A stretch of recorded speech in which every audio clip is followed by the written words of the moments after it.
just a girl. Huh? A girl? Let me read someone's tweet. I have died every day waiting for you. Seriously? In today's digital age, the internet plays a huge role in discovering new talents. People now have a bigger platform online to showcase their talents, which then lead them to being scouted by professionals, and their journey to superstardom begins. Now, I'm sure those of you who are actively on YouTube, especially the ones familiar with the Malaysian YouTube scene, would have come across this name, Marianne Tan. She's definitely not just another pretty face. Marianne is one of the rising stars in the industry who landed her first acting job after being discovered by a friend, and she never looked back ever since. I knew I loved acting just from the way I tell stories. I somehow always remember like all the juicy details. And when I do, I have to reenact it with my face and my hands and stuff like that. Yeah, my friend like just asked like, hey, you know, you wanna try doing this like YouTube video thing? So he was coming up with this love story. There was no proper script, no nothing. It was just like... It was an improv? Yeah. And then the next short film that you did, it was Unfold, of course, when like, bam, viral. Which brings me to my next question. You almost landed a role in a local feature film that was such a big hit, but you didn't take it up. Yeah. Why? When they were scheduling the shoot, my family's business was going to take off. So I've already prepared like 2 years. When my mom knew I got offered the role, even though she was at the audition, she told me to turn it down. And the worst part is she topped it off with, you know, besides, it's probably not going to do well or anything. Mother, you are so wrong. And like, same thing, you know, like I did tell my dad about it. He did the ultimatum, like, you know, I'm growing old already. You know, I have no one else to pass it down to as fast as I can. So you're the only one right now that's eligible to get my knowledge right now, so just do it. My whole family's income now is just going to be from this. So I realized the amount of pressure is placed on that position. But did they watch the movie though? I mean, it got did. so big. I mean, what, 10 over million? The thing is, it profit took a year for it to come out. So during that year, they were really relaxed. Yeah. So, you know what? That was a great decision. You know what? Nothing to regret. Okay. And when this year it came out and I went for the premiere, as I stood in a corner and I see that actress going out, I just felt... That could have been me. Yeah. Tears! Oh no! When the moment, right, we started seeing it appear on the newspaper, that's when my siblings were like, I guess it's doing well. And so What were was my your mom. parents' reactions? Oh my god. My mom, How did they react? The moment she started reading it on Chinese newspaper and my dad started seeing the ads on TV, he started realizing like how big the opportunity was that was missed. See, that's why I say everything happens for a reason. If this didn't happen, I think till today your parents may not have realized where acting could possibly take you, right? And it's amazing how you've gotten, you know, such great comments about your acting, and you've never done anything like any acting classes or lessons. How does that feel? I mean, coming from legit directors and stuff telling you that you have the potential. They don't go about saying it like that either. They would encourage you to actually pick up classes as well professionally. Oh, okay. So it's not like Jennifer Lawrence, who has never gone for like a single acting class. And they would want you to improve. So what other projects are you involved in right now? Lately, I've been involved with a lot of commercials. I can't really say it's like top-notch acting, but I felt it's good practice. But in terms of like job opportunities in acting in dramas and stuff like that, I'd say that's quite hard to come by. If I ever get the opportunity again to act in another film, sorry mom and dad, most likely, I will most likely do it. If there was such offer like to act in any short film, even I would take it up. As long as the script is awesome and I trust that the direction is going to be good, I definitely will go for it. Is there an end goal? Do you see yourself as, you know, hopefully I will be able to at least like show my parents like, what I've done, like in the form of a trophy. And like, hey mom, dad, so you can I'm go an actress. You can go up on stage and like, I like to thank my mother and my father. I would just love to be able to say that. Yeah. Before she discovered acting, Marianne once dreamt of becoming a comic artist as a little girl. Fortunately, she had the chance to develop this dream of hers into a real professional skill. Today, she also illustrates and creates similar forms of artwork for a living. With that thought in mind, I'm pretty sure our first art class together is going to be a breeze for Marianne.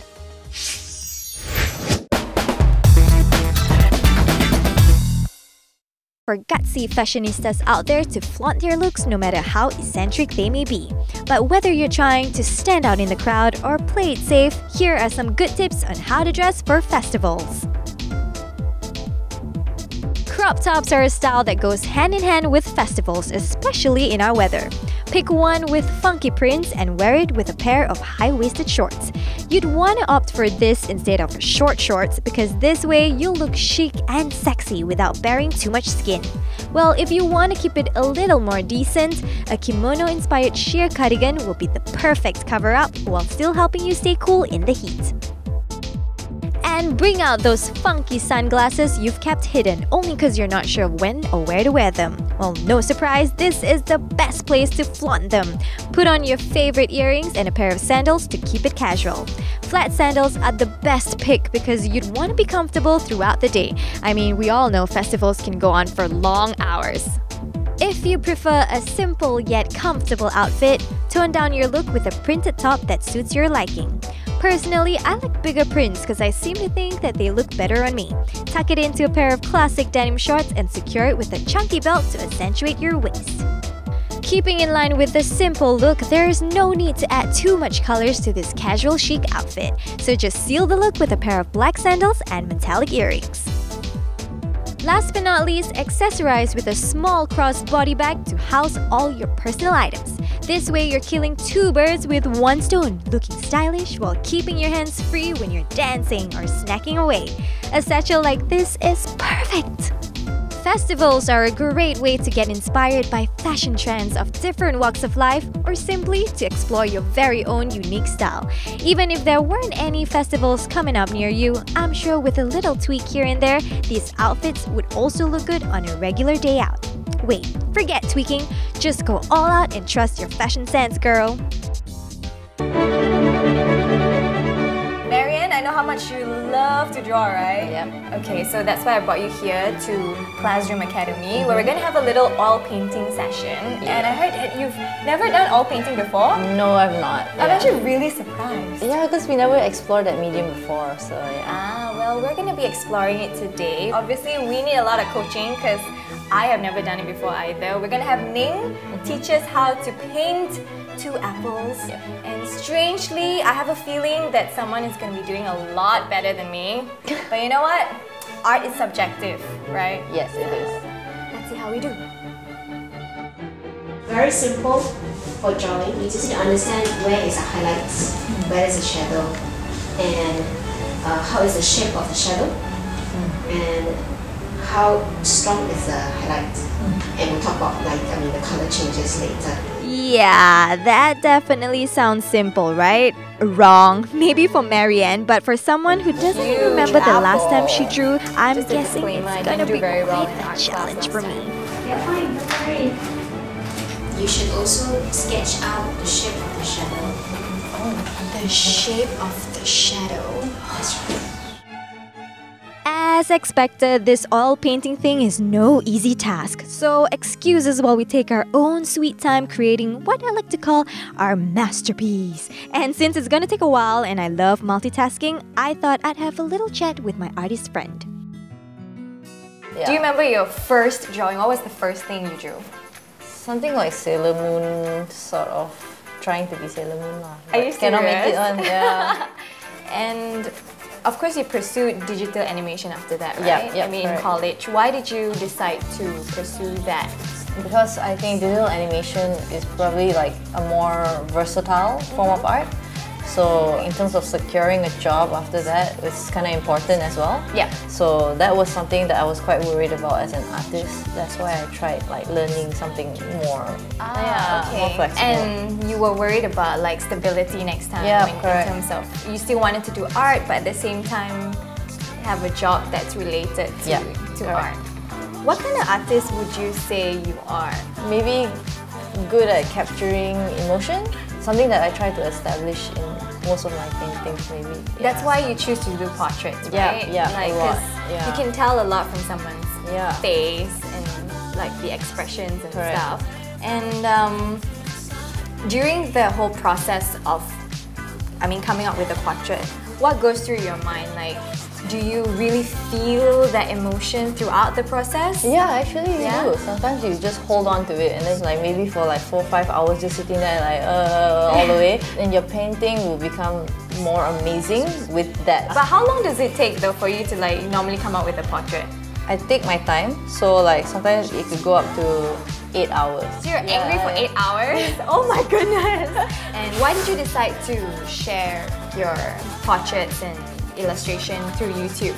I have a lot of friends who are in YouTube, so Yeah. they always encourage and tell you like, oh, hey, you should do something about it. Like if you have an art that, why don't you just record the process and then just put it up? You never know, you just put it up. And how has the response been so far though? Really encouraging. I think like the first video had 10K views. Wow, Yeah. that's amazing.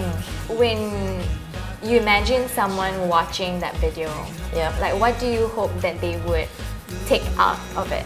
Why I even made the video in the first place is that hopefully like when you see like this kind of videos, it's like sort of a jump start. It sort of makes you want to do it, like it's possible, it's not that hard. But of course you would have to have passion, right? Yeah. When it comes to wanting to do create that, something. yeah. Correct. Because I watched the video, I was completely blown away.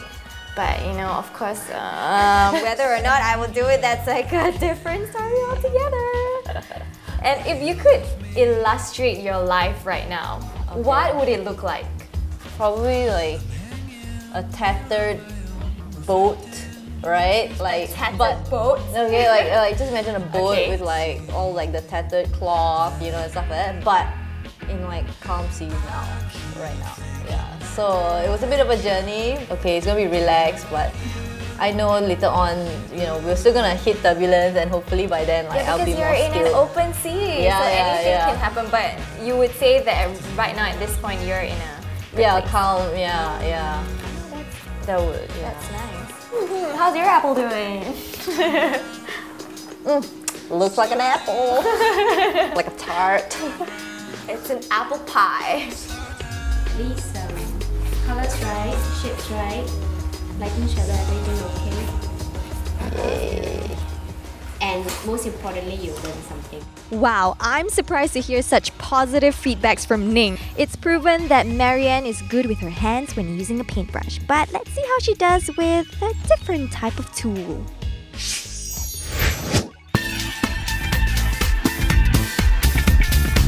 Let's face it, not all of us can afford to hire a professional makeup artist every time we need to go for an event. So if you're looking to get all glammed up in a less costly and simple way, then you're tuning into the right show.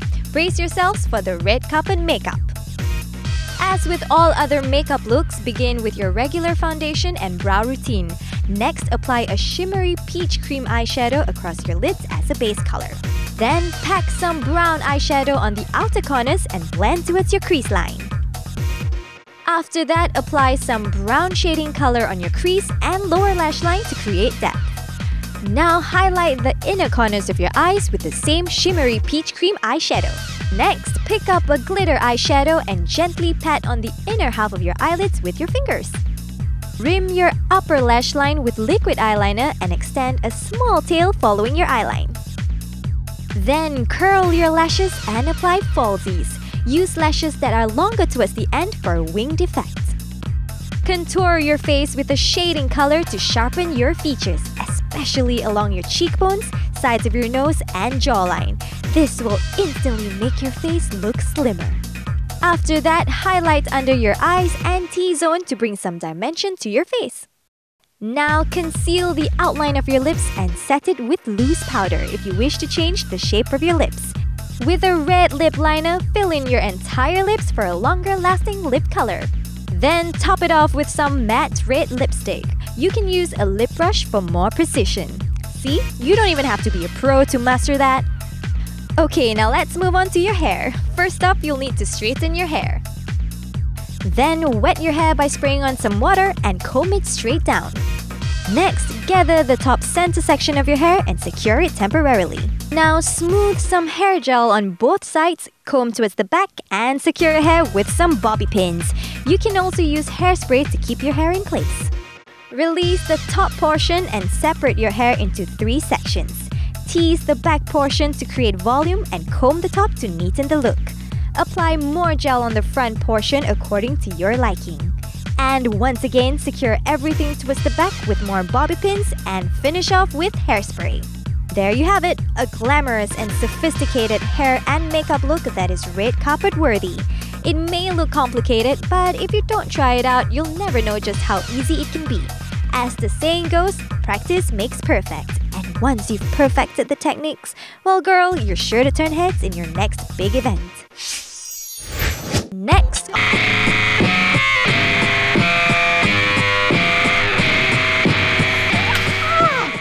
Today, Marianne and I are going to transform into kendokas because we're going to be learning a form of Japanese martial arts known as kendo, which means way of the sword. But not to worry, good thing is we're not going to be using actual swords. We're going to be using these instead. It's called shinai, made out of bamboo. Are you ready? Yes. Let's go. Kendo! Like many martial arts, kendokas train and fight barefoot.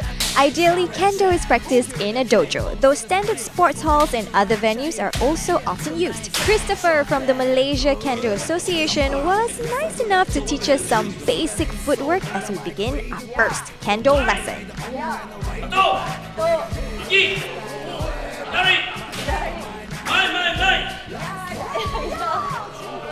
That wasn't too bad, except memorizing Japanese terms. Kendo combines martial arts practices and values with strenuous sport-like physical activity, which is why protective armor is worn to protect specific target areas such as the head, arms, and body. We were quite shocked as to how loud and noisy kendo training is, but we soon learned that shouting is used to express the fighting spirit when striking.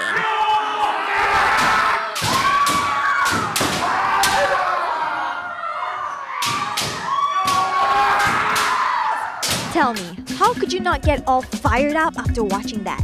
So we decided to take training to the next level, the hit combos.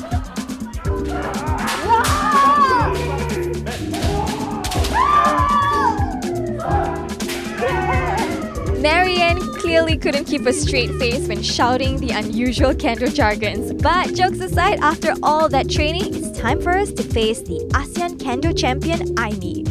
Oh boy.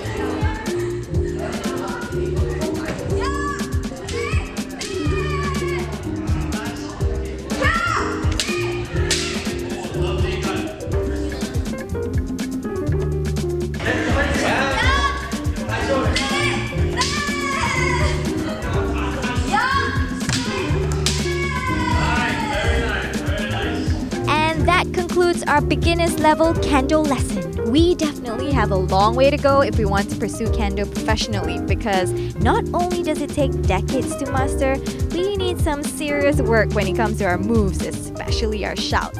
But you know what? At least we'll put our umbrellas to good use when it comes to self-defense. After popping our kendo cherry, I decided to take Marianne for an English high tea experience that involves actual desserts.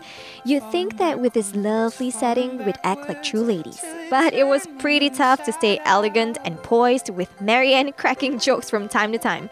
Well, in all seriousness though, as someone who shares similar aspirations and goals as I do, I was eager to hear Marianne's story. I think almost everyone around their 20s are always going to be in search of what they want to do. I'm exploring all facets in whatever I think I can do. I try to find the fun in it. I try to find the passion in it. So I mean, you didn't have any background whatsoever when it comes to hotel management, so it's just something that you picked up along the way. Are you glad that you had that kind of experience? Definitely glad that I had that experience. Yeah, I think the contrast with the amount of work back then and now kind of makes me just really appreciate everything that I do now. Definitely. I'm sure, I think you are not alone when it comes to having family obligations and stuff like that. What would you tell girls out there, or even guys sometimes, like, you know? But that's ironic. Sometimes, like, I have met friends that followed their family's advice. I see that they're now earning well and they're not regretting what their parents has forced them to do. So it works well for some people. Okay, so exactly. So for some cases, I would say, like, if it's something that you're really passionate about, then discern the value of it. You know, look at the value of what you're doing. And speaking of which, what would be your definition though to, when it comes to passion as a job? Passion as a job is a very slippery slope, I would say, because risky. You never know what will happen to you. I have a lot of friends that's taken that path as well, and they turned out alright, although they suffered a lot in the beginning, which is always that incredible story, when they suffer and then at the end of the day they rise from it. There'll be times where they would suffer to the point where they can't even imagine paying for gas for their car, or not even able to pay for their rent. Again, following your passion is a very scary thing. You have to learn to expect that, at the same time tackle it. Ever since I started doing my own acting thing and just being even in simple commercials, even though you don't appear for more than 30 seconds, okay? You don't even Sometimes even if the end result's like that, but the experience during that time is invaluable. It's almost everything is new and exciting, and no matter how many times you have to keep repeatedly doing it, compared to the hotel thing, I feel that if I can at least run a hotel, so basic like that, I feel like I can do anything. I can do anything. And that kind of feeling if you can do something so impossible and something you hate, and your toleration is so high, what more if you place that into something you're really passionate about? What would your advice be though to girls out there who are still soul searching? Okay, What am I doing with my life? First things first, maybe surround yourself with people that are equally passionate with whatever you're doing. Always go to those places where you think you want to go. You eventually bump into those people. Secondly is to not be so afraid of pursuing it as well. I think a lot of girls are afraid of trying to pursue their passion. Luckily these days, I think YouTube has proved you wrong. It can be all kinds of people. And you might have a different kind of joke that really goes for a different crowd. The more niche you get, the more bigger your viewers are sometimes, I want to see things that are out of the ordinary these days, not so mainstream. Exactly. So that's why girls shouldn't be so oh, I see the guys doing it, it's fine for them because they're so thick-skinned. But actually for girls, they have more interesting stuff as well. It's just that they're so self-conscious to the point where they don't actually do anything about it. Yeah, because sometimes you're afraid of people judging you. It's how you're not eating the cake because you're scared of looking So eat it now!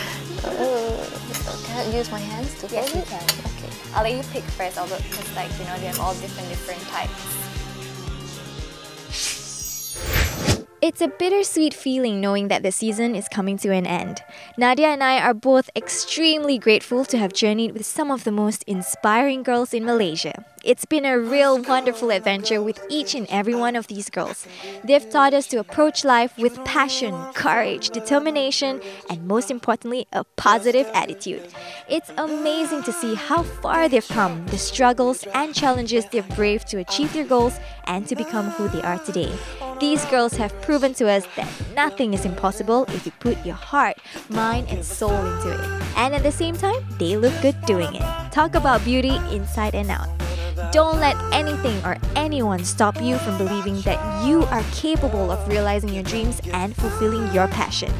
I know it's a lot easier said than done, and realistically, there will be doubts, fears, and uncertainties along the way. But you know what? Know that they are merely bumps that we would need to go through on the road to success and happiness. Two things in life that are very personal and subjective. So, to all of my G's, go on out there, push your limits, and find your thing. Because after all, this is a G-Thang.